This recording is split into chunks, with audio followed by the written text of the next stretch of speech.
Good evening students, स्वागत है आपका आपके यूट्यूब चैनल एकम स्टडी पॉइंट में। जैसा कि आप देख रहे हैं, जो आज हमारा टॉपिक है वो है हमारा कि अगर हमारे पास चाल अगर अलग अलग दी हुई हैं और हमारे पास समान दूरी है तो हम कैसे समय ज्ञात करेंगे और कैसे दूरी ज्ञात करेंगे, है ना। कि दूरी कितनी है कितनी नहीं है तो हमें पता करना है। यानी कि हमें समय दिया हुआ है लेकिन चालें हमारी क्या हैं, डिफरेंट डिफरेंट है, अलग अलग हैं। ठीक है, तो उसी के अकॉर्डिंग जो हमें निकालनी है, क्या निकालना है हमें, दूरी। ठीक है, अब देखो जैसे हमारे पास लिखा हुआ है, हमने ये क्वेश्चन लिए हुए हैं। ठीक है, हम 3-4 क्वेश्चन लेंगे और उसी के अकॉर्डिंग आपको मतलब अलग अलग टाइप के क्वेश्चन बताएंगे कि आप जितने भी एग्जाम में बन सकते हैं इस टॉपिक से रिलेटेड, वो सारे हम आपको कराएंगे। ठीक है, अब देखो जैसे हमारे पास लिखा हुआ है, क्वेश्चन नंबर 1 है हमारा, एक साइकिल सवार एक निश्चित दूरी का आधा 5 किलोमीटर प्रति घंटा। यानी कि एक साइकिल सवार है और वो क्या करता है, कोई निश्चित दूरी है, डिस्टेंस दे दी गई, मान लो कुछ निश्चित है, उसके पास कह रहा है कि वो दूरी का आधा यानी कि उसका हाफ जो है वो कितना, 5 किलोमीटर प्रति घंटा, 5 किलोमीटर प्रति घंटा तथा शेष आधा 6 किलोमीटर प्रति घंटा की चाल से चलकर, और जो बाकी शेष बचा है आधा, ठीक है, उसको कितने किलोमीटर की चाल से चलता है, 6 किलोमीटर प्रति घंटा की चाल से चलकर कुल 11 घंटे का समय लेता है। कितने समय लेता है, 11 घंटे का। ठीक है, तो वह दूरी कितनी है, अब हमें बतानी है कि डिस्टेंस कितनी है। अब देखो इसमें मानने को तो हम मान सकते हैं कि माना दूरी हमारी कितनी है, x, लेकिन इस टाइप के क्वेश्चन में हम क्या करेंगे, हम चाल के अकॉर्डिंग देखेंगे। अगर हमारे पास चाल 2 दी हुई हैं तो हम क्या लेंगे, जैसे हमारे पास लिखा हुआ है कि चाल क्या है, हमारे पास 2 दी हुई हैं। ठीक है, तो उसको हम हाफ हाफ दी है तो 2x मान लेंगे। माना चली गई दूरी बराबर कितनी है आपकी, 2x। यानी कि हम x नहीं मानेंगे, फिर कितना मानेंगे, 2x मानेंगे। ठीक है, ये ध्यान रखेंगे आप, क्योंकि हाफ हाफ है ना, तो उसमें जब हम कैलकुलेशन करेंगे, यानी कि अगर इक्वल पार्ट्स में बटा हुआ है या मान लो 3 पार्ट्स में बटा हुआ है तो उसी के अकॉर्डिंग हम, अगर 2 पार्ट्स हैं तो 2x और 3 पार्ट हैं, 3 मतलब स्टेप्स में उसको अगर कट किया गया है तो 3x लेंगे। क्लियर। अब देखो इसके अकॉर्डिंग कह रहा है, वो चाल जो दे रखी है उसने 2 चाल दी हुई है हमें, 5 किलोमीटर प्रति घंटा तथा शेष आधा 6 किलोमीटर प्रति घंटा। ठीक है, और कुल समय कितना ले रहा हो, 11 घंटे का। एक हमने फार्मूला बताया था आपको, जो हमारा इससे पहले हमने वीडियो बनाया फर्स्ट वाला, तो उसमें हमने बताया था एक समय का फार्मूला बताया था आपको। समय इक्वल टू कितना होता है, अब जब आप समय देखेंगे तो कितना जाएगा हमारा, दूरी और अपॉन कितना हो जाएगा, चाल। भाई समय बराबर कितना होगा, दूरी अपॉन चाल, time equal to distance upon speed. अब इसी के अकॉर्डिंग इसी फार्मूले को हम इस सब पर अप्लाई करेंगे। जैसे हमारे पास लिखा हुआ है, देखो यहाँ पर समय, अब हमारे पास समय क्या दिया हुआ है हमारा, 11 घंटे। ठीक है, तो 11 लिख लेंगे, 11 घंटे हो गया। और इसके बाद दूरी बटे चाल। अब देखो डिस्टेंस जो दी है हमारी दूरी, अब दूरी क्या मानेंगे हमने टोटल दूरी कितनी मानी थी, 2x, बट उसने कहा गया है हमारे से कि एक निश्चित दूरी का आधा, यानी कि उसका आधा कितना है, अब 2x है हमारा, तो इसका आधा कितना हो जाएगा, x, और अपॉन कितनी चाल से चलता है वो, 5 किलोमीटर प्रति घंटा, कितना, 5 किलोमीटर, प्लस अब हमारे पास दूसरी दूरी कितनी है हमारी, वो भी x होगी। उसने कहा है ना कि शेष आधा, यानी कि आधी तो दूरी बची, तो आधी कितनी हो जाएगी, x, और अपॉन कितना हो जाएगा यहाँ पर, 6। कितना हो जाएगा, 6। अब देखो इसको सोल्व करेंगे, जब हम यहाँ पे लिखेंगे इसको, 11 इक्वल टू यहाँ से 5 और 6 का एलसीएम लेंगे, 5 छंग 30, 5 से 5 छंग 30 और 6 की मन में करेंगे तो 6x हो गया, और प्लस 6 पंजे 30, यानी कि कितना हो गया, 5x हो गया। तो 11 इक्वल टू कितना हो गया आपका, 11x, और अपॉन कितना हो गया आपका, 30। ठीक है, 11 से 11 कट करेंगे, यहाँ पे 1 जा और यहाँ भी 1, क्रॉस मल्टीप्लाई करेंगे तो ये x की वैल्यू कितनी आ जाएगी आपकी, 30, क्योंकि इसको चेंज करके इधर उधर लिख सकते हैं ना। तो x इक्वल टू कितना हो गया आपका, 30, और ये कितना हो गया, किलोमीटर, कितना हो गया, 30 किलोमीटर। क्योंकि हमें ये इसमें किसी मीटर प्रति सेकंड में या किसी में चेंज नहीं करना है ना, इसकी यूनिट चेंज नहीं करनी है, क्योंकि किलोमीटर प्रति घंटा में है तो किलोमीटर में ही ये हमारा आ जाएगा। ठीक है, अब देखो यहाँ पर, लेकिन हमारे पास चली गई दूरी, उसने पूछा कि हमसे वह दूरी क्या है। यहाँ जो हमारी वैल्यू निकल गई वो तो x की वैल्यू निकल गई, लेकिन चली गई दूरी हमने मानी कितनी थी, 2x, तो उसी के अकॉर्डिंग लिखेंगे चली गई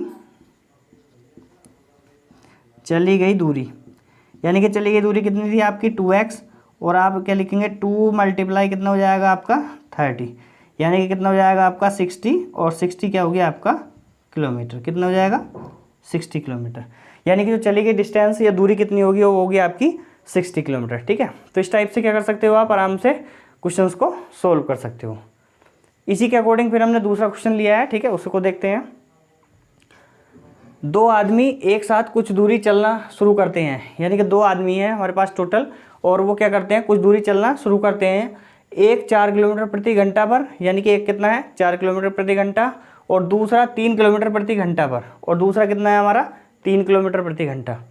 पहले वाला दूसरे से आधा घंटा जल्दी पहुंचता है, यानी कि जो पहले चला था वो क्या करता है दूसरे वाले से कितने जल्दी पहुंच जाता है, आधा घंटा, ठीक है। तो दूरी ज्ञात कीजिए, यानी कि उनके बिटवीन की दूरी कितनी है, ठीक है। अब देखो यहाँ पे, यानी कि उन दोनों के बिटवीन की नहीं, यानी कि टोटल डिस्टेंस कितनी चली उन्होंने, है वो ज्ञात करना है हमें।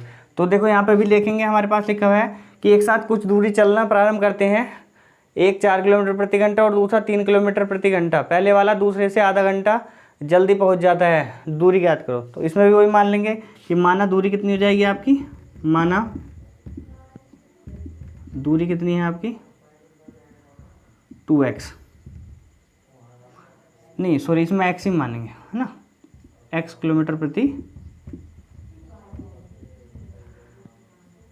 सॉरी माना दूरी कितनी होगी आपकी x किलोमीटर, ठीक है। अब इसके बाद क्या कह रहा है हमारे पास, एक 4 किलोमीटर प्रति की घंटा पर, ठीक है, यानी कि जो एक चाल चलता है उसकी क्या है, तो समय कितना जाएगा हमारा, समय बराबर बताया था हमने आपको, फार्मूला क्या होगा आपका, दूरी और अपॉन कितना जाएगा चाल, यानी कि टाइम इक्वल टू कितना होगा, डिस्टेंस अपॉन स्पीड। क्लियर। अब देखो जब यहाँ पे हमने इतना लिखा, इसके लिखने के बाद अब जो हम पहले व्यक्ति की देखेंगे दूरी और दूसरे व्यक्ति की, अब उसने कहा है कि इन दोनों का जो डिफरेंस है वो आधा घंटा है, यानी कि पहला वाला जो है वो आधा घंटे पहले पहुँच जाता है। तो अब हम समय निकालेंगे, देखो प्रश्नानुसार लिखेंगे, जो भी प्रश्नानुसार, आपको एग्जाम टाइम में पूरा इतना डिटेल से नहीं लिखना है, ठीक है, आप वहाँ तो जल्दी से जल्दी सोल्व करेंगे, ये तो हम आपको डिटेलिंग बता रहे हैं कि आपके माइंड में सेट हो जाए कि हमको करना कैसे है ना। अब देखो जो आदमी पहला वाला जल्दी पहुँच जाता है और दूसरा वाला बाद में पहुँचता है, तो जो उनके बीच का डिफरेंस है वो आधा घंटा आता है ना, दिया ना कि वो आधा घंटा जल्दी पहुँच जाता है। तब हम क्या करेंगे, यानी कि जो बाद वाला है वो टाइम ज़्यादा ले रहा है, अब बाद वाला ज़्यादा टाइम लेगा तो उसको पहले लिख लेंगे x/3, अपने माइंड में रखेंगे इतना कि x/3, और भाई जो धीरे चलेगा तो टाइम ज़्यादा लेगा, तो जो जल्दी गया उसके बीच का अगर डिफरेंस कर देंगे तो उनके बीच में टाइम जो गैप है वो आ जाएगा, ठीक है। और यहाँ पे लिखेंगे x/4, कितना जाएगा x/4, और इक्वल टू कितना हो जाएगा आपका, यहाँ कितना दिया हमारे पास आधा घंटा, यानी कि हाफ। क्लियर आया समझ में आपका, आधा घंटे को कितना लिख सकते हैं हम 1/2। क्लियर। अब देखो इसको सोल्व कर लेंगे, यहाँ से हम इसको सोल्व करते हैं, तो यहाँ से कितना जाएगा 3 और 4 का एलसीएम कितना होगा 12, और 3 चौक 12, यानी कि कितना जाएगा 4x, और -4 तिया 12 3x, तो कितना आ गया आपका 1/2। अब 4x - 3x कितना हो जाएगा, x/12 इक्वल टू कितना हो जाएगा 1/2। क्लियर। अब इसमें क्या करेंगे आप, क्रॉस मल्टीप्लाई कर देंगे, 2x इक्वल टू कितना हो जाएगा आपका 12, और x इक्वल टू जो वैल्यू मिलेगी आपको कितना हो जाएगा 12/2, 2 से करेंगे 2 6 12, यानी कि कितना आ गया आपका 6 किलोमीटर, यानी कि कितना हुआ ये हमारे पास हो गया 6 किलोमीटर। क्लियर। यानी कि जो दूरी चलेगा वो दूरी कितनी चलेगा हमारी 6 किलोमीटर। तो आसानी से आप पता कर सकते हैं कि उन्होंने दूरी जो चली कितनी चली 6 किलोमीटर चली, अगर उनके बिटवीन का गैप कितना है आधा घंटा है, ठीक है। और चाल अगर डिफरेंट दिए हैं तो सिंपली आपको ये सब नहीं करना है एग्जाम में, सिंपली आप क्या करेंगे अपने माइंड में देखेंगे कि टाइम लगे इतना माइनस इतना और इतना, और सोल्व करके एकदम से आपको आंसर मिल जाएगा, ठीक है। तो इस तरीके से आप आसानी से इसको फाइंड कर सकते हैं, ठीक है। आइए देखते हैं नेक्स्ट क्वेश्चन। नेक्स्ट क्वेश्चन है हमारा, क्या लिखा हुआ है कि एक पुरुष 3 समान दूरियों को क्रमशः 15 किलोमीटर प्रति घंटा, 12 किलोमीटर प्रति घंटा तथा 20 किलोमीटर प्रति घंटा की चाल से तय करता है। यानी कि क्या दिया हुआ है आपको कि 3 समान दूरियां, यानी कि दूरियां कैसी हैं, डिस्टेंस कैसी है आपकी समान है, ठीक है। और उसको 15 किलोमीटर प्रति घंटा, 12 किलोमीटर प्रति घंटा और 20 किलोमीटर प्रति घंटा, यानी कि चाल डिफरेंट है, ठीक है। यदि तीनों दूरियों को तय करने में कुल 12 घंटे लगे हों, कितना टाइम लगता है तीनों को तय करने में 12 घंटे, तो प्रत्येक दूरी कितनी है, यानी कि तो बताना आपको कि प्रत्येक दूरी कितनी है। अब देखो इसमें क्या, इसमें कह रहा है तीनों समान दूरी हैं, ठीक है, और प्रत्येक दूरी बताया, तो मान लेंगे माना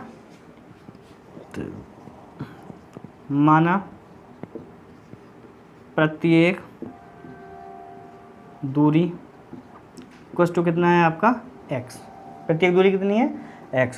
अब देखो अकॉर्डिंग टू क्या चल रहा है हमें, क्वेश्चन के अकॉर्डिंग, और जो हमने फार्मूले बताए हैं हम, जिसका हमने फर्स्ट वीडियो बनाया है उसी पे हमने क्लियर किया है कि कौन कौन से फार्मूले होते हैं। तो हम एक यहाँ फार्मूला लगाएंगे,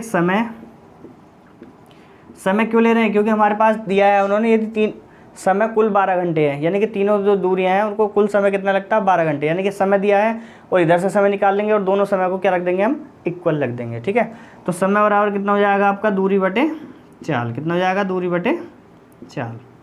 अब देखेंगे दूरी डिस्टेंस कितनी दी हुई है आपको, दूरी देखो यहाँ पे फिर लिखेंगे प्रश्न अनुसार, क्योंकि अलग अलग करेंगे तो ज़्यादा टाइम लगेगा है ना, तो इसलिए सिंपल सा हम आपको बता देते हैं क्या करना है आपको। देखो अभी यहाँ से हम जो फर्स्ट वाला दिया है उसको 15 किलोमीटर प्रति घंटा, ठीक है। तो यहाँ से हम समय निकालेंगे तो समय कितना आया, दूरी कितनी है हमारी x, और पहली चाल कितनी है हमारी 15।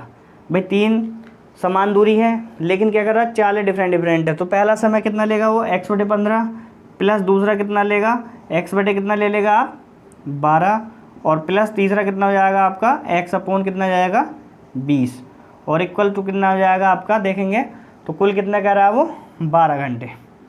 यानी कि इन तीनों का समय जोड़ने के बाद टोटल कितना टाइम हो रहा है 12 घंटे। तो 12 इक्वल ले लेंगे, ठीक है। अब देखो इसका क्या लेंगे हम LCM, 15 12 20, इन तीनों का LCM क्या होगा, जब आप LCM निकालेंगे तो इसका LCM आएगा आपका कितना 60 क्लियर। 15 से इसको करेंगे 15 चौका 60 और 4x हो जाएगा, 1 में मल्टीप्लाई करेंगे तो 12 5 60 और प्लस कितना हो गया आपका 5x, और प्लस 20 3 60, ये कितना हो गया आपका 3x, और इक्वल टू कितना आ गया आपका 12। अब जब आप इसको ऐड करेंगे 5 4 9 और 3 12, यानी कि कितना हो गया 12x, और अपॉन कितना आ गया 60, और इक्वल टू कितना हो गया आपका 12, ठीक है। 12 से 12 कट हो जाएगा आपका, तो x इक्वल टू जब क्रॉस मल्टीप्लाई करेंगे तो कितना आएगा आपका 60, x इक्वल कितना जाएगा 60, ठीक है।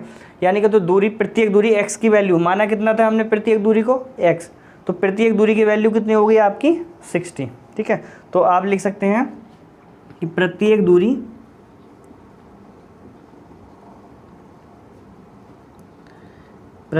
इक्वल टू कितना आ गया आपका 60 किलोमीटर, कितना आ गया 60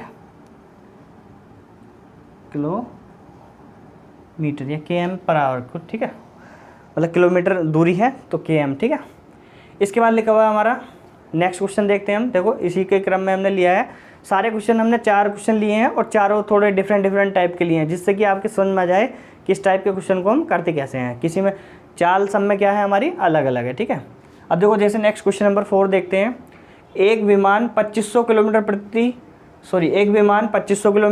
1200 किलोमीटर तथा 500 किलोमीटर की यात्रा क्रम से 500 किलोमीटर प्रति घंटा, 400 किलोमीटर प्रति घंटा तथा 250 किलोमीटर प्रति घंटा की चाल से की गति से करता है, ठीक है। यानी कि उसकी जो चाल है वो डिफरेंट है, और डिफरेंट क्या है उसकी डिस्टेंस, दूरी है, ठीक है।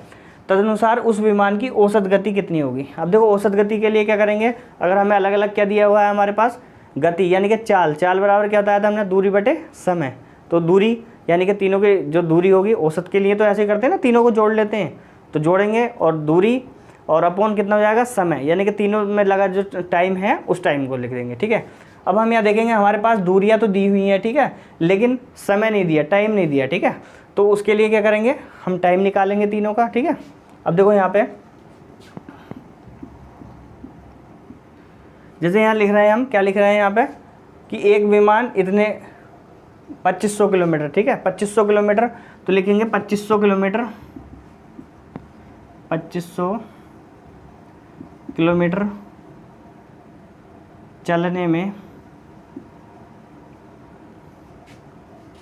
विमान को लगा समय, विमान को लगा समय।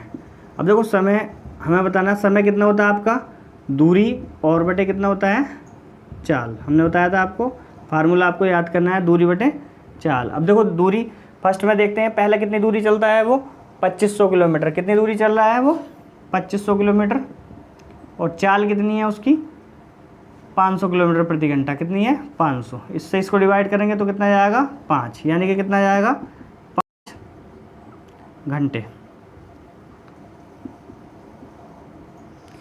इसके बाद 2500 किलोमीटर चलने में लगा 5 घंटे, फिर कितना चलने में लगेगा वो हमारे पास 1200 किलोमीटर, ठीक है। 1200 किलोमीटर चलने में लगा समय, ये तो आप लिख लेंगे। समय कितना हो जाएगा आपका, दूरी बटे चाल, ये भी सिंपल है, बार बार लिखने की ज़रूरत नहीं है, ठीक है। तो इसको लिखेंगे 1200। डिस्टेंस कितनी है हमारी, दूसरी वाली डिस्टेंस कितनी है 1200, और इसमें जो चाल है इसकी कितनी है हमारी 400, ठीक है। तो कितना लिख लेंगे इसको 400। 4 से करेंगे तो 4 तिया 12, यानी कि कितना जाएगा आपका 3 घंटे। इसके बाद 1200 के बाद है, अब बोल रहा है कि 500 किलोमीटर की यात्रा, कितनी 500 किलोमीटर। अब लिखेंगे 500 किलोमीटर की यात्रा में लगा समय। अब यात्रा में समय कितना लगेगा, यानी कि 500 और अपन कितना हो जाएगा 250। 250 क्यों, क्योंकि जो अगली चाल है उसकी 250 किलोमीटर प्रति घंटा है ना। तो 250 से इसको डिवाइड करेंगे, 250 से ये होगा, तो 250 दूनी कितना हो जाएगा 500, यानी कि कितने हो जाएंगे आपके 2 घंटे। अब देखो हमारे पास समय आ गया, दूरी आ गई, अब हमें क्या निकालना है, औसत चाल, जो उसने हमसे पूछा है। अब मेन जो हमारे से पूछ रहा है उसको देखेंगे कि उस विमान की औसत गति कितनी है या औसत चाल कितनी है। अब देखो औसत गति के लिए क्या आएगा आपका, औसत गति का जो आपका फार्मूला होता है, एवरेज स्पीड इक्वल टू हो जाएगा आपका कुल दूरी और अपॉन कितना आएगा कुल लगा समय।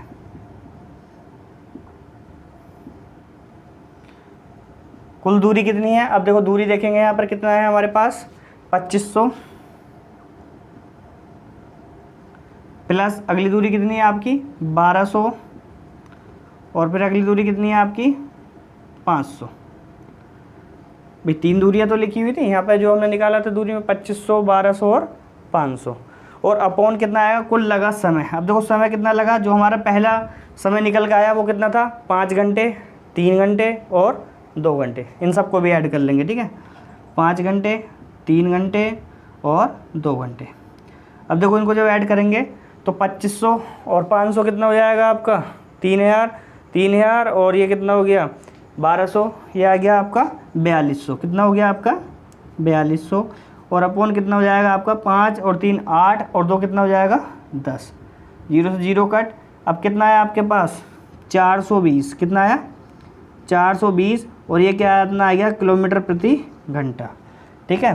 420 आप ये वाला मत समझ लेना है ना, कभी 420 चलाक वाला समझो, आंसर है ये आपका, ठीक है 420, ठीक है 420 किलोमीटर प्रति घंटा। क्लियर। तो इस टाइप से आप अगर औसत गति के क्वेश्चन आपसे पूछता है तो आप उनको आसानी से सोल्व कर सकते हो, ठीक है। तो दोस्तों हमारे वीडियो कैसा लगा, हमें हमारे वीडियो को ज़्यादा से ज़्यादा लाइक शेयर और कमेंट्स कीजिए, ठीक है, जिससे हमें पता चले कि हमारे वीडियो आपको अच्छे लग रहे हैं नहीं लग रहे हैं। आप हमें कमेंट्स के माध्यम से बताएं, और अगर आपको कोई प्रॉब्लम आती है समझने में तो आप हमें हमारे जो कमेंट्स है उसमें डाल सकते हैं, हम उसका सॉल्यूशन करेंगे। आपको अलग से अगर उसके क्लास की ज़रूरत होगी समझाने के लिए किसी भी क्वेश्चन को, तो हम आपके लिए तैयार करेंगे। वीडियो देखने के लिए धन्यवाद।